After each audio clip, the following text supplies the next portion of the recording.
Okay, so a big part of making Thundercat race boats fast and stiff, a huge part of that build is of course carbon fibre floorboards. Now I don't believe any come factory fitted, so what we're doing here in this video is we're making some.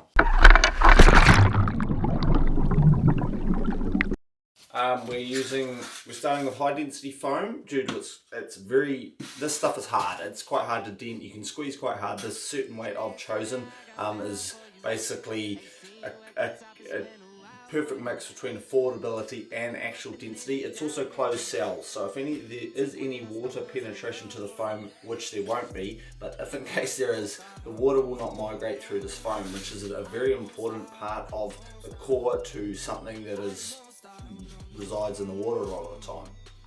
Now we've actually, at the time of me filming this right now, we've already got one board off the mold, which is just out of camera shot right in front of here, which we won't show you right now. This right here is actually the front board, the start of the front board.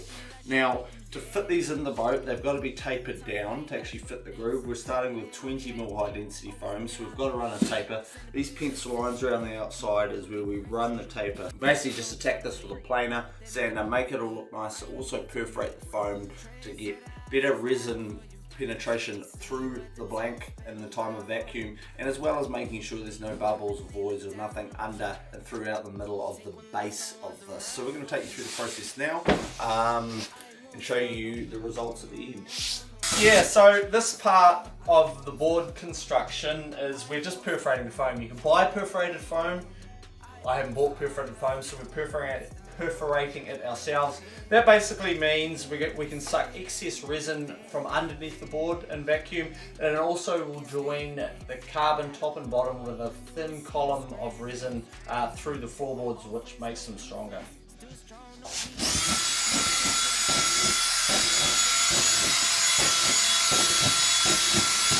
Or he's just drilling random holes in my floorboards, one of the two. It's the mid-season sabotage.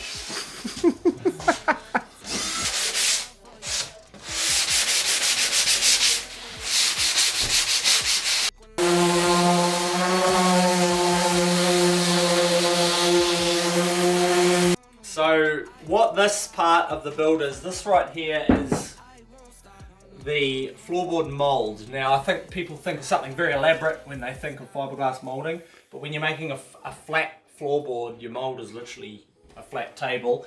This is just a MDF fiberglass. So essentially what we're doing, we're putting glass to glass on this. This is a release agent, what I'm wiping on now. And so she's a beautifully smooth mold that the boards then get formed to this, and we vacuum bag down to this, and then we do the cook over the top of this. It is actual resin layup time right now. I'm just doing my last little bit of prep with some bleeding, some breathing cloth, and we've got many layers of carbon fibre. We've got the foam, we've got all the peel plies, everything ready to go. We're doing a wet vacuum layup. I don't believe probably there's really any advantage to doing like a resin infusion or using pre-pregged carbon or nothing like that, so we're just keeping it simple. Got to work quickly because it is quite a big layup. Get the vacuum bag down, and we'll have a really light, really strong board. Resin I'm using is just a plain old West system. I have very good results with this. It's readily available. We've got some slow hardener in there. All round good mix, and we obviously use quite a lot of it.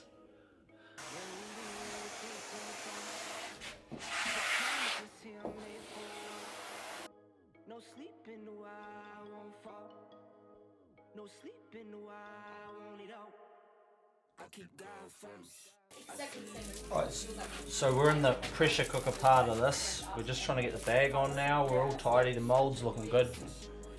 We'll be under vacuum in 5 minutes.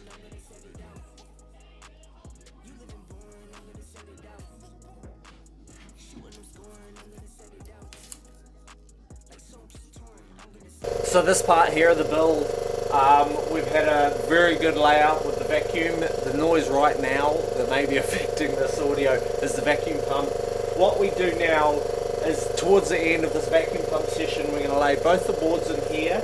You can see a little bit of glowing coming up from under here. This is all a home built setup. This is a home built composite oven. It's not under pressure. The pressure is happening right now with the vacuum, which then gets turned off, and we heat this up to a select temperature for a select amount of time, which gives the resin and carbon fibre the ability to achieve full post cure.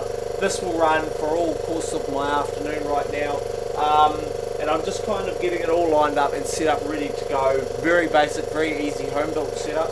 I can touch on it a bit later on the composite oven if need be, but it works. I have terrific results using this setup. So we're about to cover this up. Doesn't look like much, just looks like a big white box on a bench. So it's cook time now. The pump is about to go off. I've got both boards stacked. One's still on the mould, that's obviously the vacuum's running on it now, and yesterday's one, because I don't basically have the space or the resources to be doing it, moulding at the same time. So all I've got is the yesterday's board spaced out. Having a bit of space for heat to go in under here is important, just so we get consistent temperatures throughout both the boards.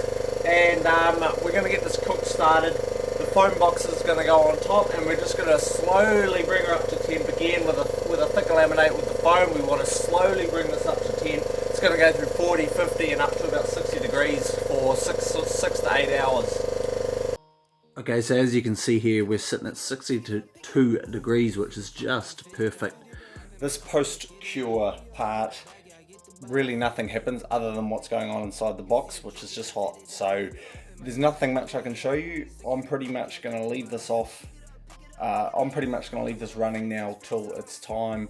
You can probably look up post-cure cycles and things like that online. I won't be giving any really specific details as to what's going on in here for duration and things like that, but it's all pretty straightforward. So pretty much the next clip in this video will be when we're pulling the box open. Okay, so here's the setup under the lid. It is time now to basically start peeling all the breather cloths off the perforated plastics. This one's going to come out of its bag still attached to the mould. The mould itself is still very warm. It's important to have a very slow warm up to temp, and as well as a very slow cool down, which I just switch it off, and it takes hours and hours and hours to drop its heat. So we're going to pull all this off, trim them up, and they're actually very close to being finished from this part of it. We're going to get a little bit of sandpaper to them. We're not going to be adding any paint or finishing because, using the whole sort of painter's weight theory. Fast lane, with the booyah, that's a flex. Not a human, I am from another planet. I'ma teleport, might vanish. I'ma wake up, do damage. Join number 7, he's bored though. Working all night, need more though. I remember nights I was poor though. Pick it up, pick it up, pick it up, pick it up. You see the drippy, I'm fitted up. Hop in my car and the giddy up. Secure the bag, yeah, I get the bus. Pick it up, pick it up, pick it up. You see the drippy, I'm fitted up. Hop in my car and the giddy up. Secure the bag, yeah, I get the bus. Pick it up, pick it up, pick it up, pick it up.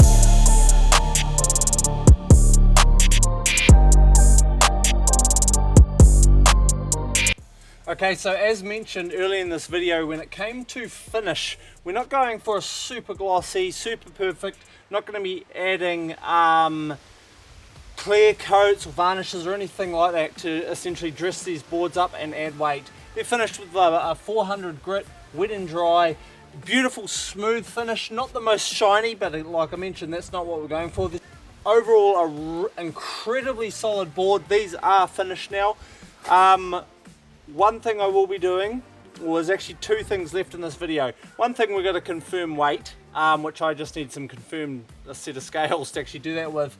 And of course, I will put them up on a couple of sawhorses here and stand on them, just to let you know. I won't be jumping around because they're not mine. So I'll do that right now, and I'll stand up on them.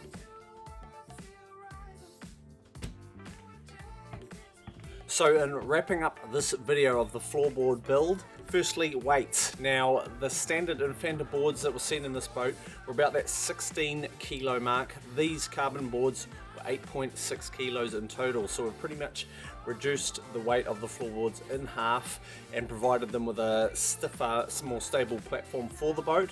I think they say roughly about 10 kilos is about 1 kilometer boat speed. Doesn't sound like a lot, but it makes a hell of a lot in race conditions. And that is, of course, talking just pure boat speed, not boat feel. And of course, probably a few of you are wondering price. Now, most people would know and be aware that carbon fibre is not a cheap material. It is light, it is strong, and it is quite expensive. Floorboards like these will run you 3,000 New Zealand dollars plus freighting. That stands worldwide. There's obviously going to be a bit of freight fluctuations within that pricing, so at this stage I'm a little bit unaware of what that would cost potentially to send overseas. And then there is of course the issue of templating. As I am the filmer and editor for the New Zealand Thundercat Association, there is a deal for the members of Thundercat Racing Association New Zealand. I will be doing floorboards for anyone who is a member of the club for $2,500. It's a $500 discount, just to hopefully help get the sport going and promote it a little bit further down here in New Zealand. There is a very extensive playlist which will be popping up on screen right now with all things Thundercats, racing, nationals events, club events, tutorials, anything. Feel free to drop any suggestions down below on what you might like to see in the future. I'm Sam Price, I'll see you at the beach.